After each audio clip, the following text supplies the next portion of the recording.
हाथी का शव जंगल में नजर आया, जिस पर काफी बड़े और धारदार पंजे के निशान थे।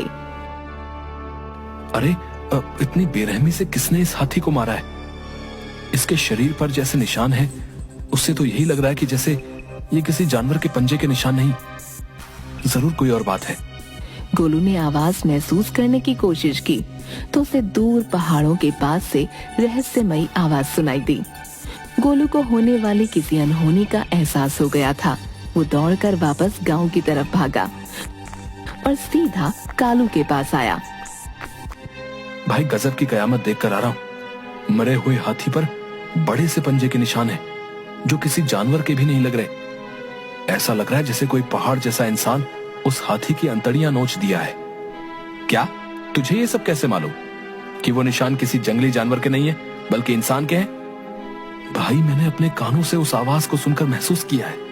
कालू जानता था कि गोलू की सुनने की शक्ति कभी धोखा नहीं खा सकती। अच्छा ऐसा है, फिर चलो चलकर देखते हैं। अभी इस वक्त ही थोड़ी देर में सूरज डूब जाएगा। कुछ नहीं होगा, चलो चलते हैं, देखकर आते हैं। डरने से कुछ नहीं होने वाला।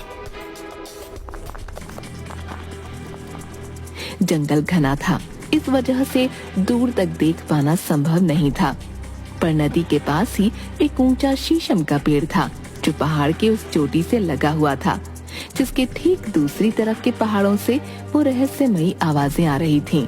इस पर चढ़कर देखेंगे तो समझ में आ जाएगा कि दूसरी तरफ वाली पहाड़ी पर क्या चल रहा है। देखूंगा कहिए कालू भाई, आप ही हो हनुमान। हमने पेड़ों पर चढ़कर आम नहीं तोड़े हैं कभी। ठीक है, मैं देख कर आता हूँ। कालू तुरंत ही पूरी फुर्ती से शीशम से होते हुए पहाड़ की चोटी पर चढ़ गया। चोटी पर चढ़ते ही कालू की आंखें खुलकर भौचक्की रह गईं।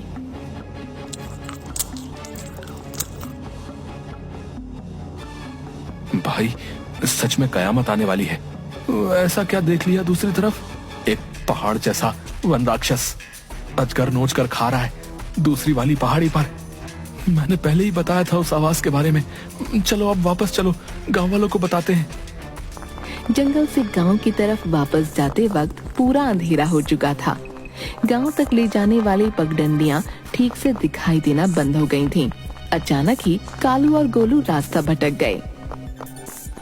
भाई अंधेरा हो गया है और रास्ता खत्म ही नहीं हो रहा है।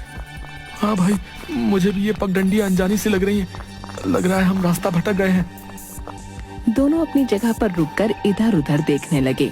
तभी अचानक उन्हें रोशनी दिखाई पड़ी। भाई उस तरफ देखो, रोशनी सी नजर आ रही है। चलो वहाँ लग रहा है कोई है, उससे मदद मांगते हैं। हाँ चलो चलो उस तरफ चलो। रोशनी दोनों को जंगल में एक झोपड़ी तक ले गई, जहाँ उन्हें एक वृद्ध फकीर नजर आए। आओ बच्चों, मैंने ही तुम्हारा रास्ता बदला है यहाँ तक लाने के लिए। कालू और गोलू उस बूढ़े फकीर को देख हैरान रह गए। घबराओ मत बच्चों, सब नियति का लिखा हुआ है। मेरा यहाँ आना और तुम दोनों को यहाँ बुलाना। बस मुझे इतना बताओ कि तुमने पहाड़ी पर क्या देखा। कालू और गोलू ये समझ चुके थे कि इस फकीर बाबा से उस वन राक्षस का जरूर कोई संबंध है। कालू और गोलू ने पूरी कहानी उस फकीर को बताई। मुझे सब मालूम है बच्चों, वो मेरी ही शक्तियों से बनाई हुई औलाद है, और जल्दी ही उसे खत्म नहीं किया गया तो वो इस जंगल के जानवरों के साथ साथ आसपास के सारे गांव और शहरों का सर्वनाश कर देगा। तो